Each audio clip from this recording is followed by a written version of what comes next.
নারী কিসে আটকায়? একজন প্রকৃত নারী অনেক কিছুতেই আটকায়।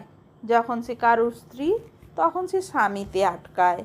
যখন সে মা, তখন সে সন্তানে আটকায়।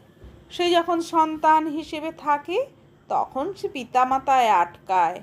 সে যখন কারোর বোন, তখন ভাইয়ে আটকায়। তাদের যখন কোথাও যাওয়ার জায়গা থাকে না, তখন তারা অন্য রূপে নারী, যেমন বিধবা, ডিভোর্সি, অবিবাহিত নারী ইত্যাদি। সুতরাং নারী শব্দটা একটা বিরতিহীন স্টেশন। সে কোথাও না কোথাও আটকাবেই। সামান্য কোনো সেলিব্রিটি, ব্লগার, খেলোয়াড়, রাজনীতিবিদদের লাইফস্টাইলের উদাহরণের সাথে নারীর তুলনা করবেন না, কারণ তারাও নারী, তবে তাদের সাথে সাধারণ নারীর জীবন পদ্ধতি একেবারেই ভিন্ন।